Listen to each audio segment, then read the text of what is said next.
Good morning and welcome to today's Drought Hour. My name is Connie Strunk and I'm a plant pathology field specialist with SDSU Extension, and I will be your host and moderator. As you heard in the little preview before, if you have questions, please feel free to put them in the Q&A or chat feature, and we'll be happy to address them as today's session goes on.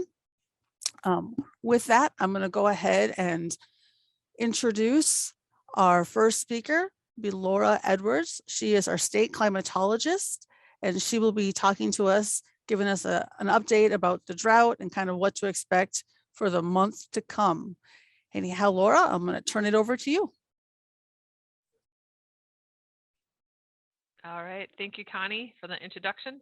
So yes, today is kind of my monthly update and talking about the climate and drought, kind of recapping the last month and what we see in the crystal ball going forward as we're rapidly approaching corn and soybean harvest this season, and winter wheat planting as well in September. First, a look at the U.S. Drought Monitor, and I'm sure many of you are familiar with this by now. We still continuing to see drought entrenched in the Northern Plains region, and kind of ebbing and flowing with some improvements, some degradations here or there. But in general, keeping a strong hold on South Dakota and many of our neighboring states, especially to the north and northwest. Just to zoom into South Dakota as of the map as of last week, on Thursday of last week, we have 94% of the state in some level of drought. That's D1 or moderate drought or worse is how we define drought. D0, at least as far as the Drought Monitor goes, we don't consider drought necessarily, but just abnormally dry conditions. So we've filled in a little bit of more color in the west and the southern hills that have dried out over the last month, but some improvement in the northeast. Watertown and that kind of area up in the northeast has improved, and crop reports go in similar lines, where we're seeing that northeast corner maybe among some of the best crop conditions of the state, and some of the worst in the northwest, north central, and spots of the southeast. I will say this map does show, general areas. This is a national map that they're trying to get down to the county level as best they can. But by my travels around the state and visiting with extension folks and farmers and ranchers, there's a lot of real local spotty areas that could be worse or better than what the Drought Monitor is depicting, and it's really difficult for the Drought Monitor to capture the real local areas in many cases. So they try their best, but I know it's a challenge. Looking at how the Drought Monitor map has changed over the last 4 weeks, this is what we see, kind of the net change in that 1 month period. The green areas have improved, the yellow areas have degraded. So you can see the scale there and the legend on the right. So we've seen lots of areas degrade, with some small improvements there in Lyman County and the surrounding area, and as I said, in the northeast, Cottington County, even some areas had 2 category or 2 class change on the Drought Monitor. And then the area in Minnehaha County, kind of south of Sioux Falls. Sioux Falls is one of the weird areas where one of the few areas where we saw above average precipitation in July, and that's really local, I know, right at Sioux Falls at the airport. And also in August, they've had pretty close to average precipitation as well. So again, one of those unique areas of the state where in that one county area, I can go back to Minnehaha County here. In that one county area, Minnehaha County, we have 4 different levels of dryness or drought depicted in that single county. So very tight gradient over some of these areas as far as drought goes. In review of the last month, last 30 days, temperature Maybe no big surprise. Temperatures have been above average, in particular the last about week and a half to 2 weeks. A week ago we were starting to see those temperatures back up in the 90s. Average temperature for this time of year is high around 80, a low around 60, depending where you're at. So that kind of gives you some perspective on where our temperatures have been compared to normal. We are seeing kind of the largest departures from average, the largest differences from average up in the northern part of the state, northeastern part of the state, but really almost everywhere is about 2 to 4 degrees above average for the last 30 days. On precipitation, this map showing, and this is not radar, this is just individual reporting stations, so you miss a few pockets here and there, right? But you can see the real hit or miss nature of some of the rainfall. You see the northeast counties that have gotten more in the purples, more around the 4-inch range, and that little area in Minnehaha County that I mentioned. But you see, parts of the north central and the west drying out again, or still over the last month. To give you some perspective on precipitation, average precipitation, at least in the east, in August is about 3 to 3 1/3 inches of rain around there. So that would be a typical August. To compare to average, as far as percent of average goes, so 100% would be right near the long-term average of precipitation. That would be that yellow to green color, light yellow to light green. Very few areas in the greens and blues above average. A lot of them are in the reds, and as you see in that southeast corner, we've seen a pretty rapid decline as far as missed precipitation goes, and also in the southern hills, southwest corner of the state, where the maroon colors are less than 25% of average for the last 30 days. Now, keep in mind, this map here does not include the precipitation just fell yesterday, as that is still getting reported this morning. So we don't have the totals from yesterday. I know there were several storms that passed through the central and western part of the state in particular. That's not counted here yet in this map. On the soil moisture side, one of our other drought indicators that we look at, this is looking at the Mesonet network of stations. Each disk is showing a different depth at these locations. So we haven't seen too much change in the northwest corner of the state in the west. But in the east, we are seeing dry down conditions, especially at the shallower layers around 2 to 8 inches depth. We are seeing a dry down and more of the yellows to oranges that we haven't seen before. So we're seeing a loss of about maybe a quarter to a half of the moisture over the last month in that eastern and southeastern part of the state. Now, looking at a couple of crops, I only pulled some data from sunflower and winter wheat, which is another crop to watch coming up here. Corn and soybeans in general, I don't have the maps to show it, but they're each about 1/3 of the national growing area of corn and beans are in some level of drought, and that's primarily the northwestern part of the Corn Belt where we are here. Looking at sunflower, I wanted to show this because the primary majority of sunflowers are grown here in the Dakotas. And the dark green area is showing the major growing area. Light green areas are minor growing areas of sunflower. The red hatched areas are taken from the Drought Monitor. So anyone that's in D1 or moderate drought or worse is in a red hatched area overlaid with this crop growing region. So this map here showing 90% of the sunflower growing area nationally is in some level of drought. And I haven't heard too much on impacts to this point, but I know they were just flowering, just blooming within the last couple of weeks. So Yet to be determined, I think, if we see some yield impact in sunflower. I know there's there's been some insect pressure and so on that has needed some treatment.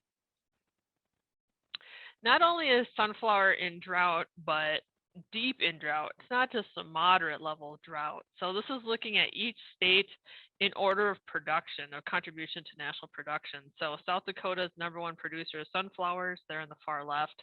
North Dakota #2.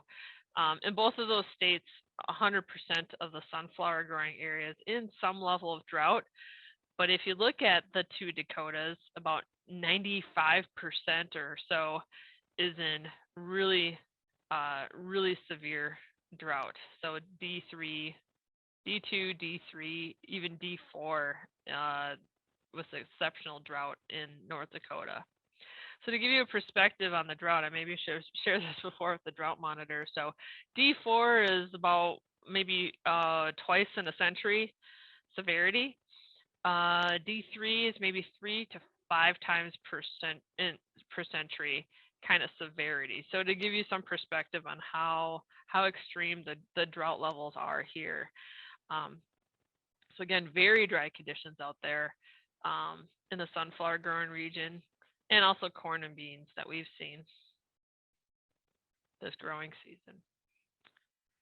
Starting to look ahead towards the next planting season, and that would be winter wheat here coming up in the next month. So I wanted to show this to kind of give a look ahead for those of you who are planning to plant winter wheat. We have about a third of the national area of winter wheat crop growing region in some level of drought. You know, it's focusing obviously in the north central and the northwestern states. And as I just showed, soil moisture is kind of on the dry side. So I think the message here is we're going to be relying really much more on timely rains. And I think we might luck out in a couple weeks here in September, depending when you're planting. But we might catch some rains that could help this winter wheat crop germinate and get off to a good start. But we'll have to, you know, every area again is we've seen very localized kind of rainfall this year, so could be a challenge in some areas, but crossing fingers, you know, because of the dry soils, that we can get some rain right when we need it.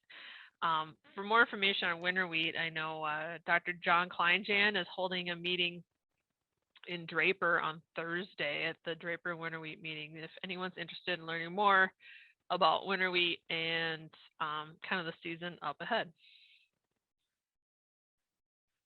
So the other question I've been getting lately is, when is this drought going to end? And that's, you know, an impossible question to answer. Well, we can look at historical precipitation and kind of take a guess on how likely is it, and how much rain would we need to get out of drought. You can kind of play around with numbers, with historical numbers, and kind of come up with some things. So first I was looking at the next 5 months. So say from now to the end of the year, end of the calendar year, how much more rain than average would we need?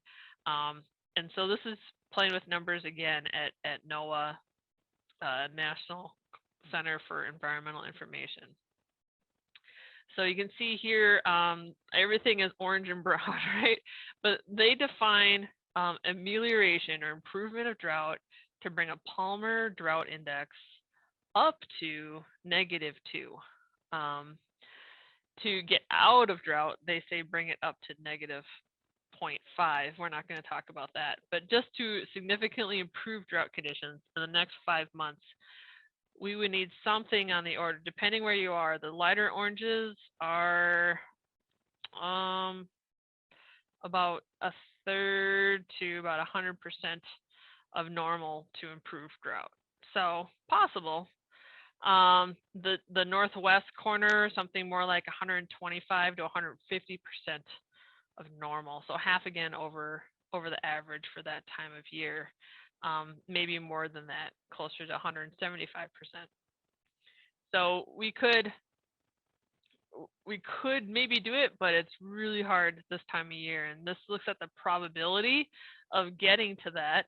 in the next 5 months. Very low probability. This darkest brown color is less than 12%, at least looking historically.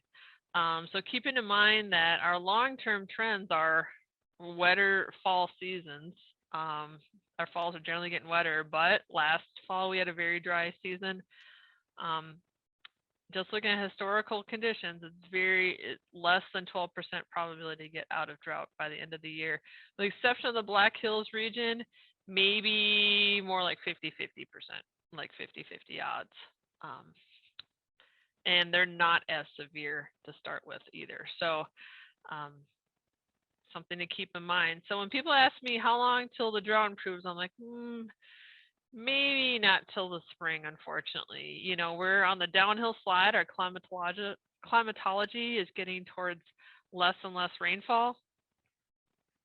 With the winter being our driest season, I find it unlikely until we ramp up in the spring into our wet season again to see any substantial improvement. So that's what this is showing here.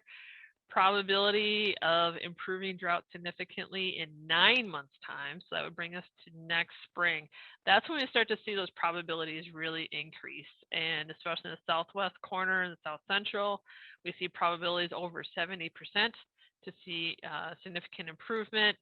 The north central and the southeast area, the worst, more like 35 to 50%. So you need quite a bit of rainfall to get out, but so I think we are going to hold on to drought here for quite some time through the season, through the calendar year even.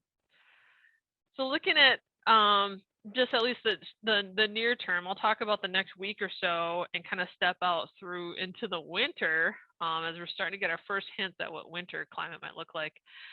So look at the next 7 days. Today we look at probably the warmest temperatures of the week. Tomorrow will probably be the driest day of the week statewide.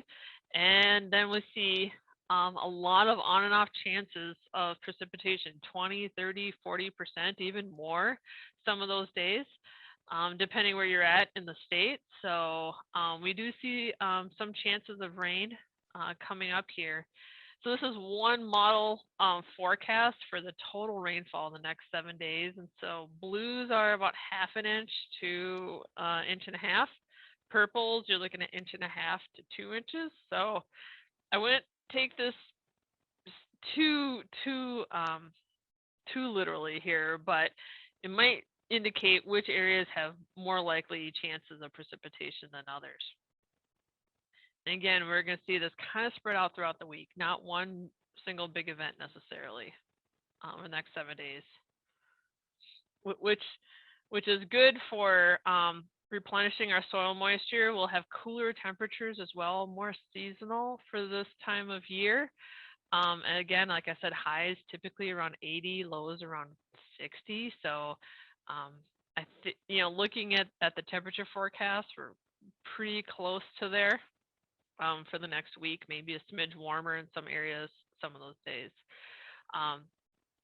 I know there are more than a few acres of corn and soybeans that are starting to turn already, where corn's already drying down, husks are drying, ears are dropping, soybeans starting to turn color already. So for some of those fields, it's probably a little too late.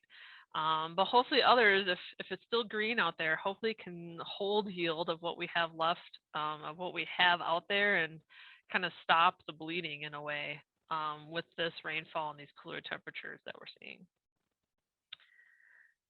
After the next week, looking at 1 to 2 weeks from now, 8 to 14 days from now, this is the outlook here. This will get us through Labor Day, around that time.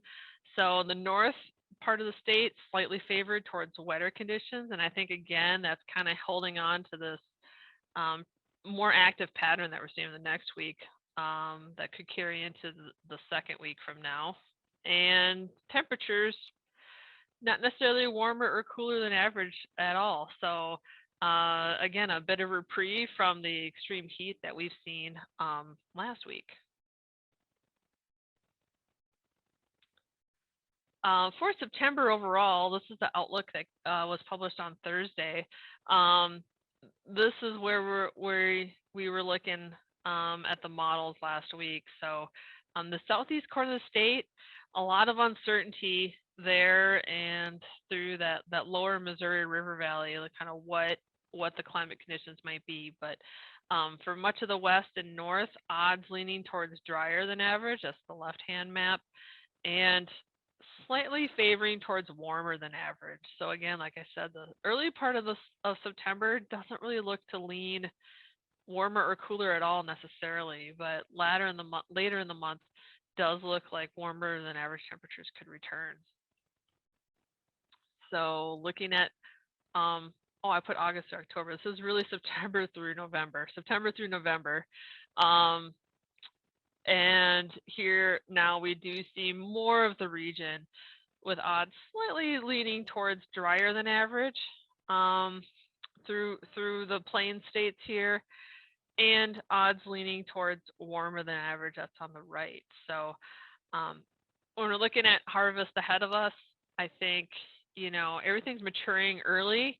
If it's especially with the dry conditions and heat that we've had, I don't see any major issue with harvest. No big surprise maybe there, but I think harvest will likely come early and go pretty smoothly as far as that goes. Obviously, you're not seeing any major mud areas or flooding unless we see some localized flooding with thunderstorms. And then again, with that fall planting season, looking at grasses, cover crops, and winter wheat, timely rains really are going to be the story, and take advantage of this forecast if you have a chance. If now is the time for you to plant that seed, I would go out there, as we're seeing this kind of wetter pattern here in the next week or two. Looking out towards, oh, I thought I had another map here. Here we are. Okay. December through February. So looking at middle winter, December, January, February, all three of those months pulled together. Don't see much leaning either way on temperature or precipitation. I'm starting to get those questions too. As we look deeper in the winter, February, March is when we see some odds increase towards colder temperatures. That'd be February, March. But November, December, January, we don't have a lot of indication on precipitation in particular. So we do see some hints there towards wetter in the northwest, the northern Rocky states, but doesn't really come over our northern plains region too far. So my message here is, as we look further into February and March, that now is the time to maybe start, especially if you're in livestock producer side, start stockpiling your bedding, your feed, your water resources. Get things ready in case we do have colder than average, that late winter period where supplies can get slim, and could be in that calving season as well for some of us. Looking at the seasonal drought outlook, then this is through November. This really closely ties to that September, October, November outlook that I showed you. And they do show some yellow with drought development likely in the southwest, south central part of the state. But in general, drought persisting all across the region, the north central and west, with a little exception really in the far northwest, but really drought holding on. Again, as we're kind of in between stage here in the northern plains, we're entering in our dry season. In the west, they're waiting for their snow season to start. So I don't expect a lot of change in the drought monitor over the next couple months. So just a recap of kind of the outlook I see through harvest season, as we see those warmer than average conditions, not likely to be wetter on average. Again, could catch that rain here or there that could maybe cause issue with harvest, temporary, slowdown, but could be good for winter wheat. And as I indicated, drought conditions really likely to hold until the spring, until we get to our wet season again.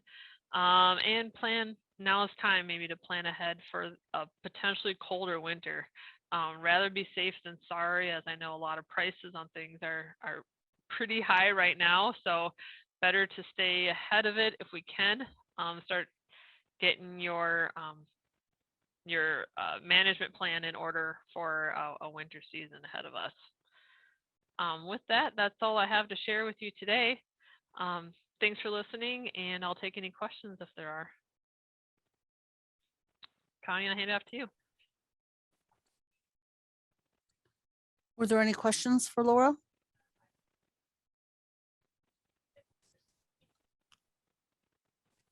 Well, what I'm going to do is I'm going to share my screen for the QR code for the Certified Crop Advisor CEU credits. So if that is something that pertains to you, please pull out your mobile device so we can get that done. Laura, can I ask you to stop your share? Thank you. All right. I'll just mention too, I know our colleague Sarah Bowder put together some recorded videos last week of drought information, drought resources, management, that I think are going to be published, if not already, with our extension materials. So look for that, as they're very timely topics she just prepared last week. We have the QR code up for Laura's presentation. So if you need that, please open up your mobile device and scan that QR code. We'll only leave it up for a moment or so. This will be the only time that it is available. So if you need those credits, please scan that. I have a question in the chat that I can address while you have that up, Yep. Connie. Okay. Perfect. Yeah, someone asked, any guess at first significant snowfall event? Wow, that's a tough one. Because you can get one, a couple days that are really cold and moist. Gosh. I don't know that I want to hazard a guess on that one yet. So I'm going to say late October or November, but that's just me. The one thing I haven't mentioned, the other thing too. So when we're in a drought year like this and a very dry air, we can see an early frost. So that fluke, one day with a clear night that drops really cold, we can see that and then kind of see a return. We used to call it Indian summer. I don't know if people still call it Indian summer, but a return towards warmer conditions again. So we can see an early frost. That's one thing again that's very hard to predict outside of of a week or days in advance. So that is something else we see in drought years. All right. Well, I'm going to stop the share for the QR code.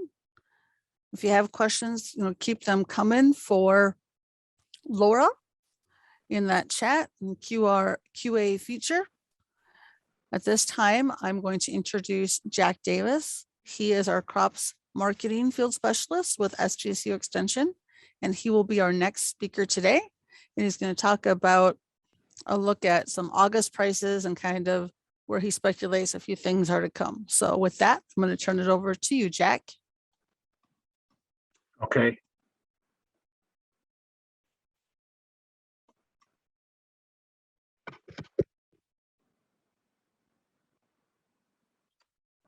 And for some reason, I'm not seeing my PowerPoint. Is it under a little tab called click here for more windows or files? Yeah, that's what I'm wondering. Here we are.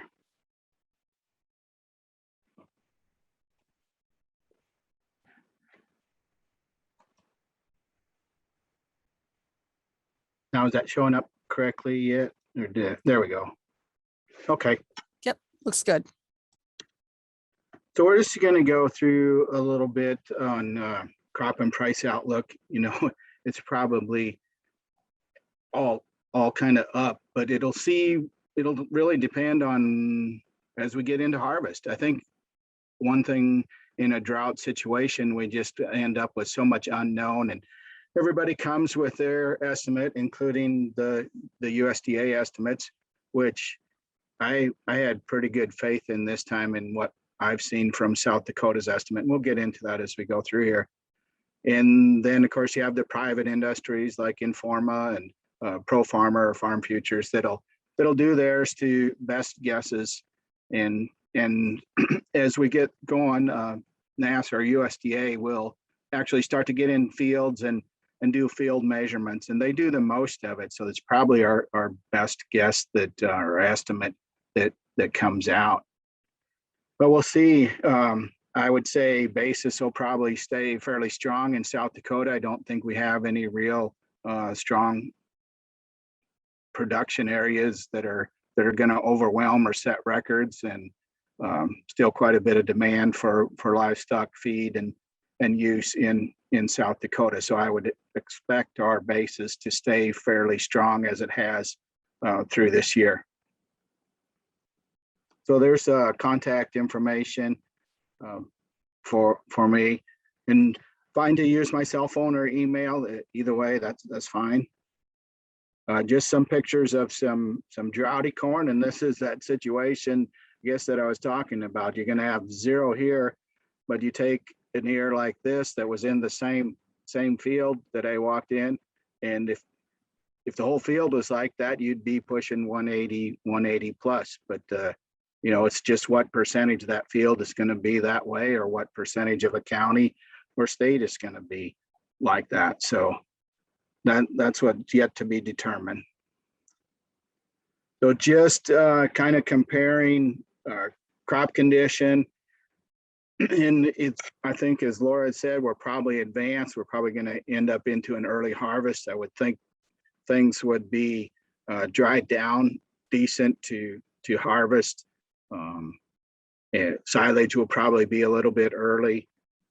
So just a comparison there between what was good and excellent on the national basis, 21 versus 12. So we're not, on a national basis, not near like we were in 12, but our Dakotas, probably Minnesota, are worse, and we'll show those coming up. This same thing for soybeans. So the shaded area in the back is 12, the green being good and the orange or tannish excellent. And then the bars indicate what is taking place for good and excellent ratings on the weekly crop progress report. So this is of last week, and the next one comes out this afternoon. So there we are looking at South Dakota.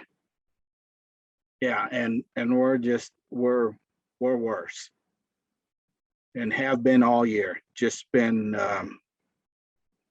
you know, kind of tough, real dry through much of the state.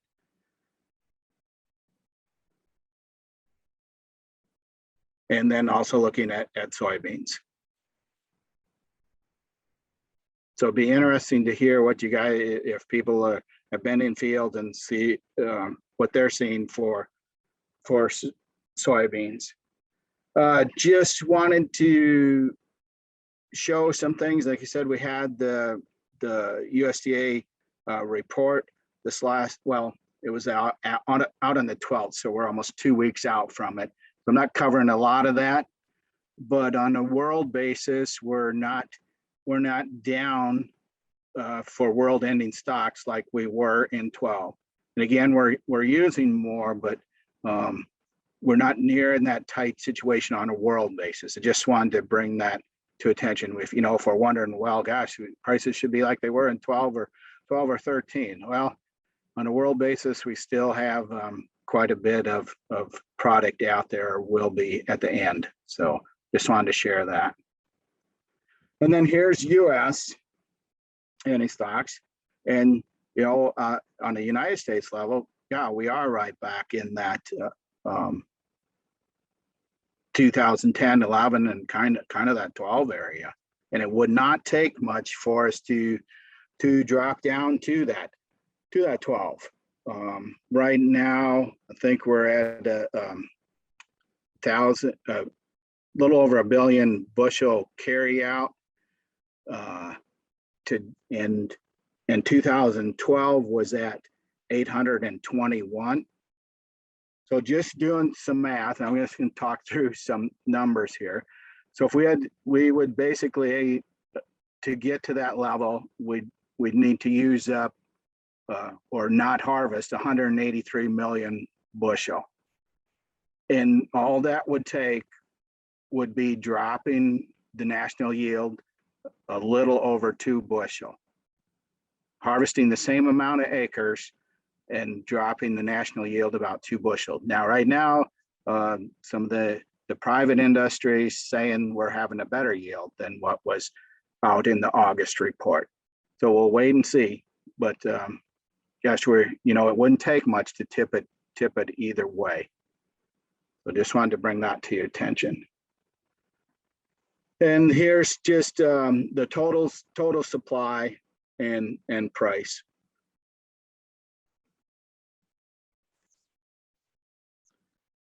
In a national basis, right at 5.25.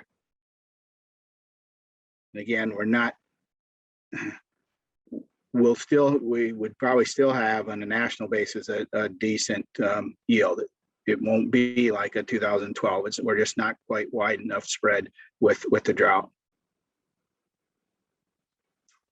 Here's looking at what they did for a change in corn yield from the previous year. As we see up in our northern plains area, in the northern western corn belt, North Dakota down heavy, we're down pretty big, and Minnesota. When we think of what's the level of corn production, I just took the last 3 average for those states, and South Dakota's right at 5% of total production, and North Dakota's at 3%, Minnesota's at 10%, and Iowa is 18%, and Illinois is at 15%. So even if we have these large reductions, and maybe even more in South Dakota and North Dakota, if these states don't see a reduction or have a positive gain, then it's probably not going to be an offset to set prices real strong.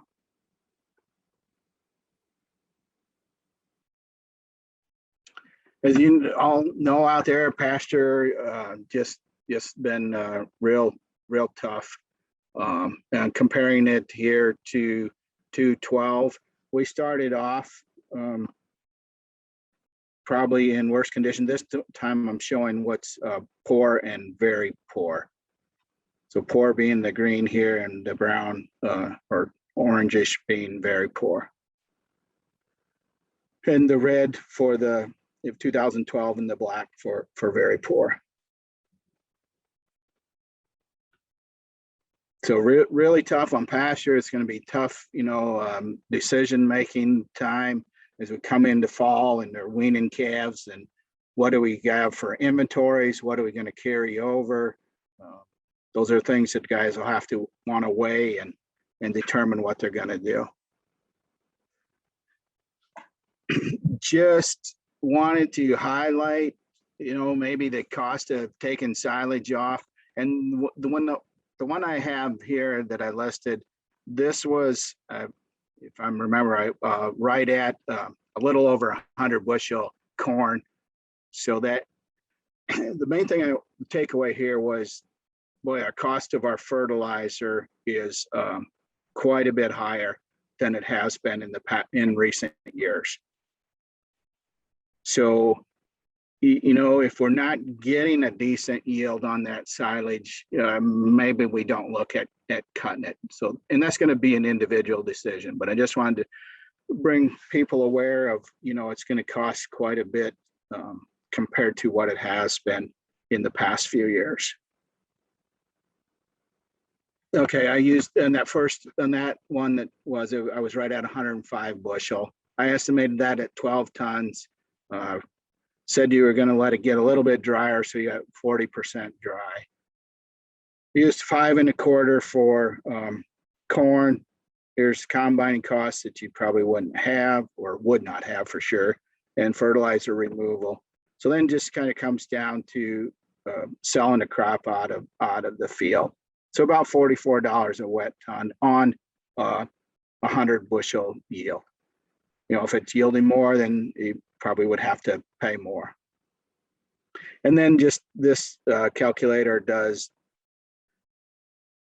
cost to the livestock guy in shrink and what it would be delivered into his bunk. I just did a few more, dropped him down 25 bushel, did 80. You know, it doesn't drop it a lot. So still kind of looking at that $40 a wet ton. And then I'd really dropped him to basically 0 or 12 bushels to the acre. I said, you were still going to get 5 ton. I don't know if that would be possible on that low of corn yield. Fertilizer removal per bushel is high, but your price is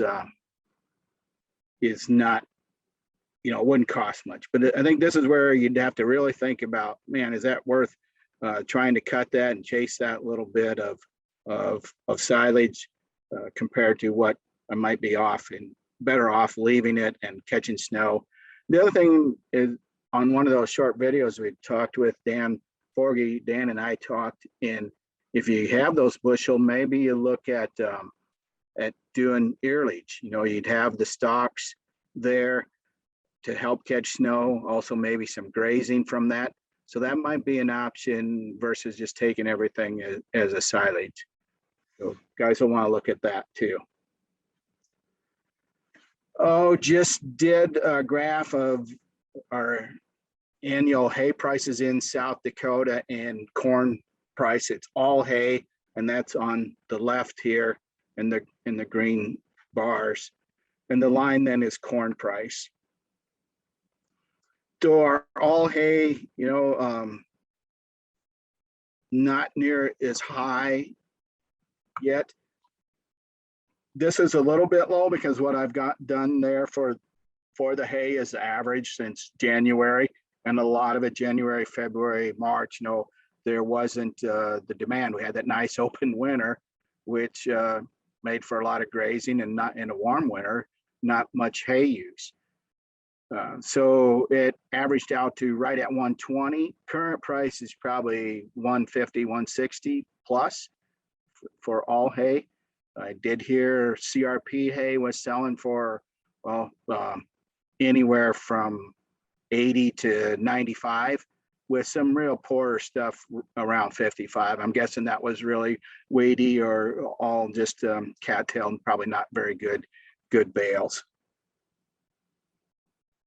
So just wanted to give you indication of that. This is the monthly average price or average price so far of grain then sold.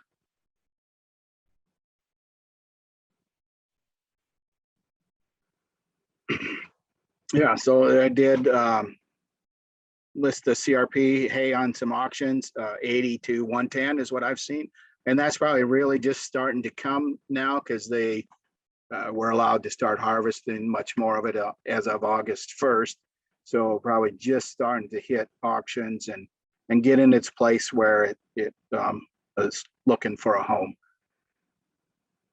On a national basis, according to the USDA WASDE report, the World Ag Supply and Demand on August 12th, alfalfa hay production in the US is down 9%, and all hay or other hay down 2% as far as its production. So, you know, here in South Dakota, we're gonna have to go a long ways, probably to Nebraska, and much of Nebraska's hay is probably spoken for. It just really puts guys in, livestock guys kind of in a tough situation, because you're gonna have not only high cost of hay, but also then the trucking of it. So those are things to think about, and you may end up being cheaper off to cull hard and move the cows to where the feed is. And then that's something that each individual has to work out. Yeah, so decisions, really do that inventory. The more we can know what you have on hand or that you can know, and your feed amount and its quality, and then your livestock feed needs can help in making that decision on, do you cull, when do you wean, are you going to feed them, are you moving the cattle? And then of course you got to watch cash flow, keep that projected, and kind of protect that equity the best you can.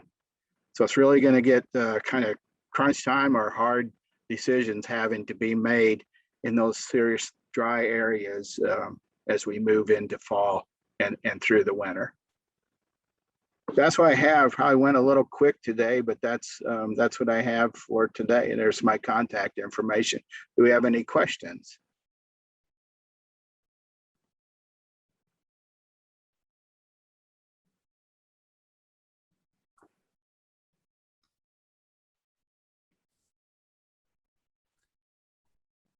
Are there any questions for Jack?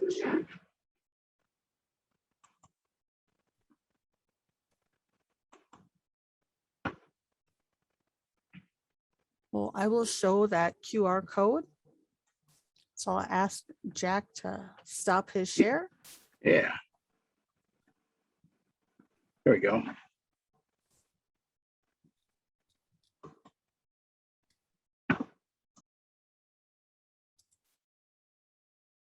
All right.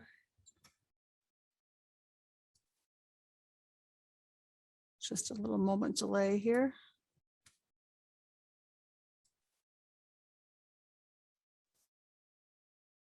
All right. For those of you that need the CCA credits, you should be looking at the QR code on the screen for Jack's presentation. So pull up their mobile device, get that scan, because again, this will be the only time that that QR code will be shown today.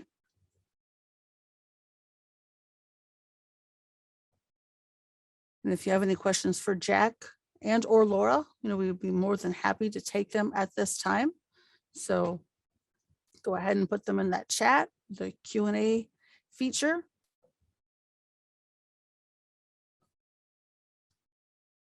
I'm just going to take another moment here and then I'll stop the share.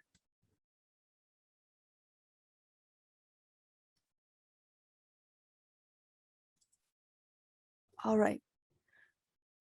Just want to draw your attention to the chat. I had put the video link for the YouTube videos that Laura was referencing that Sarah Bowder had done using drought stressed crops as forage. And then there's some more information about nitrate testing and water quality testing. So please take a look at those. And then also there's a link for that Draper meeting that Laura also referenced that is in that chat.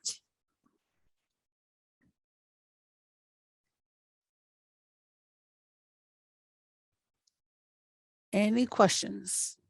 I was just going to comment on the videos just to help promote them. They did like 10 or 15 minutes in extension, and then a producer or another specialist. And like I said, mentioned in mine, I talked with Dan Forgy, but I know Sarah said there was one on grazing soybeans. So that might be something people want to check out. Thank you for that.